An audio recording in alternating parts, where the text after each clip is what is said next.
کچھ عورتیں ایسی ہوتی ہے جن کی طبیعت ٹرین کے پنکھوں کی طرح ہوتی ہے.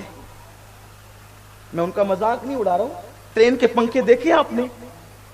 ٹرین کے پنکھے بٹن چالو کر دے تو بھی وہ چلتا نہیں جب تک کہ آپ اس کو حرکت نہیں دے.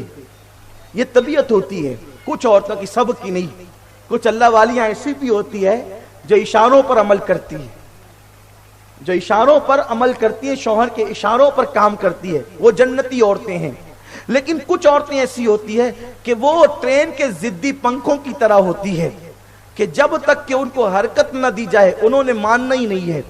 ایسی طبیعت عورت میں نہیں ہونی چاہیے. ضدی عورتیں کبھی بھی خوشیاں حاصل نہیں کر سکتی. تو عورت کو اگر کہہ دیا جائے کہ یہاں تم نے بیٹھ جانا ہے تو اس نے بیٹھنا ہی نہیں ہے، تم نے یہ کرنا ہے تو یہ کرنا ہی نہیں ہے، اس لیے کہ ان کی طبیعت میں ضد ہوتی ہے. ضدی انسان ہمیشہ ذلیل ہوتا ہے. بلکہ جس کی طبیعت کے اندر دیکھو بات اچھی ہو نا، اچھی بات.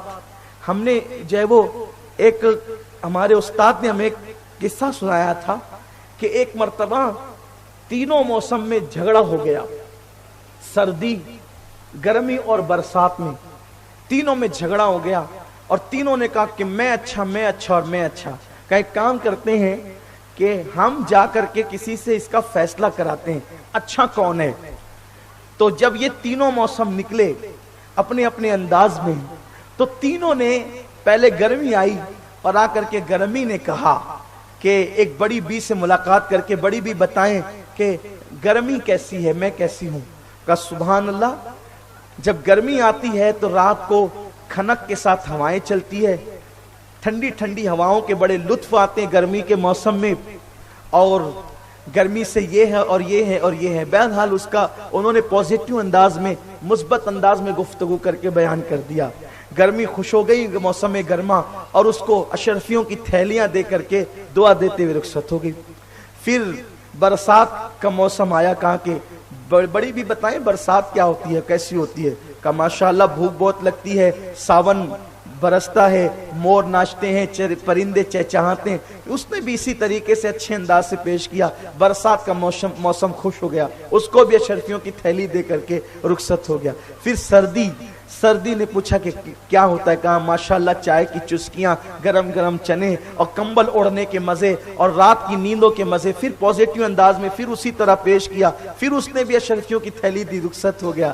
اور بڑی بھی جب گھر آئی مالا مال ہو کر تو پڑوسن نے پوچھا بڑی بھی اتنی دولت لائی کہاں سے. کہا موسموں سے ملاقات ہوئی تھی اور انہوں نے پوچھا کہ ہم کیسے ہیں تو ہم نے بتایا، ان کو نواز دیا. انہوں نے یہ تھی چڑچڑے دماغ کی، وہاں گئی بیٹھی تو جب گرمی آئی تو کہا کہ گرمی کیسے. اس کو گرمی لے کہا توف استغفر اللہ لا حول، یہ گرمی تو پورا بدن جھلسا دیتی ہے. اس کو غصہ آیا، اس نے مزید پھونک ماری، آولے پڑ گئے. پھر اس کے بعد جو ہے وہ بارش آئی. کہا یہ بارش کیسی ہوتی ہے جب بدن بھیگا. تو کہا لا حول، یہ کیا بارش کیچڑ ہوتا ہے اور گندگی پھیل جاتی ہے اور گٹروں سے بدبو آتی ہے. تو پھر اس نے بھی اسی طرح کے 2-4 تماچے لگائے اور وہ بھی آگے بڑھا. اور اس کے بعد پھر سردی آئی اور اس نے پھر ٹھنڈک ڈالی تو بڑی بھی کانپنے لگی. کہا یہ سردی کیسی ہوتی. کہا استغفر اللہ، کیا کہیں اس بدبخت کا کہ ہر آدمی تھر تھر کانپے، نہ دن کو چین نہ رات کو چین، پریشان. اس طریقے سے اس نے بھی کہا. اور پھر وہاں سے بھی مار پیٹ کھا کر کے گھر آئی تو کہنے لگی کہ واہ بڑی بھی، آپ نے تو بہت دولت حاصل کی اور ہمیں تو پٹائی کے سوا کچھ ملا ہی نہیں. اس نے کہا کہ بات ایسی ہے کہ زبان جو ہے وہ انسان کے لیے عزت اور ذلت کا سبب بن جاتی ہے. ہم نے اچھے انداز سے ان کے حسن کو بیان کیا تو ہم بھی جانتے تھے کہ ان میں کچھ عیب ہے، لیکن ہم نے حسن کو بیان کیا تو ہمیں انعام ملا، اور آپ نے قباحت کو بیان کیا تو آپ کو سزا ملی. تو یاد رکھیں زبان انسان کی عزت بھی دیتی ہے اور ذلت بھی دیتی ہے. جب صبح ہوتی ہے تو زبان کے سامنے سارے اعضاء ہاتھ جوڑ کر کہتے ہیں بڑی بھی ذرا ٹھیک سے رہنا، اگر آپ خیر سے رہی تو ہم سب خیر سے رہیں گے، ورنہ زبان چلائیں گی آپ، ڈنڈے پڑیں گے ہم پر، اس لیے ذرا اچھے سے رہنا. تو یاد رکھیں زبان دراز عورتیں نہ سماج میں عزت پاتی ہے، نہ گھر میں عزت پاتی ہے، نہ بچوں کے نزدیک عزت پاتی ہے. لیکن عورتوں کو ہوتی ہے بولنے کی عادت زیادہ، اس پر آپ ناراض نہیں ہوا کریں. یہ بولے گی نہیں زیادہ تو ان کے کھانے ہضم نہیں ہوں گے. اور ان کے بولنے میں اللہ نے حکمت یہ رکھی ہے، توجہ. اگر عورت کم بولتی، وہ خاموش اور چپ بیٹھی ہوتی تو ماں کی گود میں پرورش پانے والا بچہ بولنا کیسے سیکھتا؟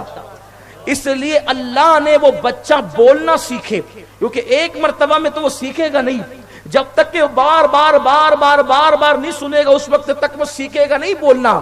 تو قدرت نے ان کو بولنے کی عادت زیادہ دی ہے، اس لیے کہ ماں زیادہ بولے گی تو بچہ بولنا سیکھ لے گا۔ تو ان کو زیادہ بولنے کی فطرت یہ عیب نہیں ہے، یہ اللہ کی حکمت ہے۔ اگر عورتیں کم گو ہو جائے تو پھر کوئی مرد بول نہ پڑے، نہ کوئی خطیب بولے نہ ادیب بولے، تو یہ کسی عورت کے زیادہ بولنے کی برکتیں ہیں۔ اگر کوئی اچھا لکھ رہا ہے، یہ کسی زیادہ بولنے والی عورت کی برکتیں ہیں۔ اگر ماں زیادہ نہ بولے تو بچہ بولنا کیسے سیکھے گا؟ اسی لیے اللہ رب العزت نے ماں کو زیادہ بولنے کی توفیق دی ہے، ورنہ اس کی مرضی کے بغیر پتہ کب ملتا ہے۔ لیکن ان کو بھی چاہیے کہ اللہ نے زیادہ بولنے کی توفیق دی تو ذرا اچھا بولا کریں۔